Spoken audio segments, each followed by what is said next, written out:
करना पड़ेगा। चलिए, which of the combination shows positive deviation from Raoult's law.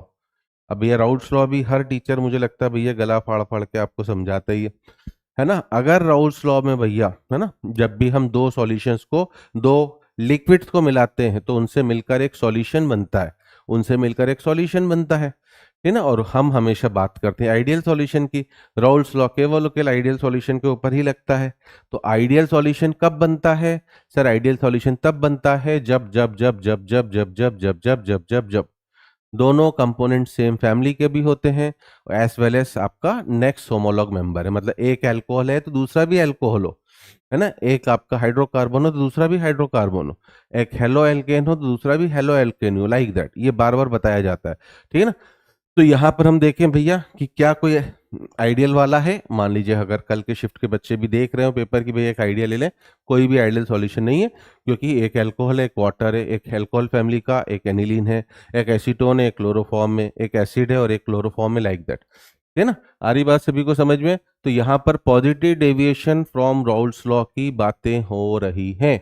Positive deviation from किससे बातें हो रही हैं? राउल्ट्स लॉ की बातें हो रही हैं, ठीक ना। और हमें पता ही है बच्चों की पहला ही पेयर जो है ना, अल्कोहल और वाटर, क्योंकि वाटर में होती है स्ट्रॉन्ग हाइड्रोजन बॉन्डिंग, वाटर में होती है strong hydrogen bonding.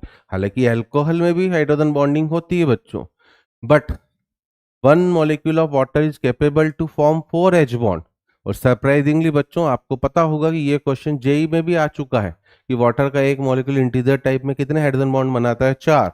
But alcohol का एक मॉलिक्यूल कितने हाइड्रोजन बॉन्ड बनाता है? वो केवल 2 ही बनाता है। तो अब भैया जब दो वाटर मॉलिक्यूल के बीच में एक अल्कोहल आ गया तो हाइड्रोजन बॉन्डिंग का एक्सटेंट क्या हो जाएगा बच्चों? पहले से कम हो जाएगा। जब दो वाटर मॉलिक्यूल्स के बीच में एक अल्कोहल आ गया तो ऑब्वियसली हाइड्रोजन बॉन्डिंग का एक्सटेंट पहले से कम हो जाएगा, है ना। अब इसमें भैया देखिए ये पेपर मेमोरी बेस्ड है, मेमोरी बेस्ड है तो कई बुक्स है ना, अलग अलग लोगों के सॉल्यूशन मतलब ऑप्शंस अलग अलग है। जैसे मैं जो पेपर देख रहा था उसमें एक ऑप्शन क्लोरोफॉर्म, ये CS2 और एसीटोन था। और ये ऑप्शन भी अगर आप बात करें बच्चों, this is given in NCERT book also कि भैया CS2 प्लस एसीटोन जो है राउल्ट्स लॉ से पॉजिटिव डेविएशन शो करता है, ठीक है ना। क्योंकि मिलाने के बाद जो फोर्स ऑफ अट्रैक्शन है वो वीक हो जाता है ना। मिलाने के बाद फोर्स ऑफ अट्रैक्शन वीक हो जाता है। एनसीईआरटी बुक में भी गिवन है और जेई में पता नहीं कितनी बार ये आ भी चुका है, ये भी बता दूं मैं आपको, ठीक है ना। बट हमारे इसमें नहीं है, हमारे इसमें ये है।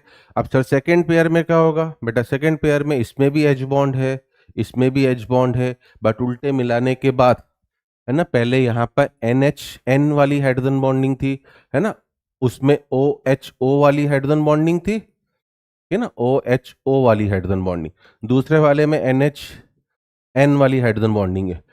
अगर आपको इनऑर्गेनिक में हाइड्रोजन बॉन्डिंग की स्ट्रेंथ कंपेयर करना आता हो, जबकि मिलाने के बाद क्या होगा? मिलाने के बाद OHN वाली हाइड्रोजन बॉन्डिंग आ जाएगी। और ये हाइड्रोजन बॉन्ड है ना, इन दोनों हाइड्रोजन बॉन्डिंग से मजबूत है, मजबूत है तो फोर्स ऑफ अट्रैक्शन बढ़ गया, और फोर्स ऑफ अट्रैक्शन बढ़ा तो वेपर प्रेशर कम हो गया।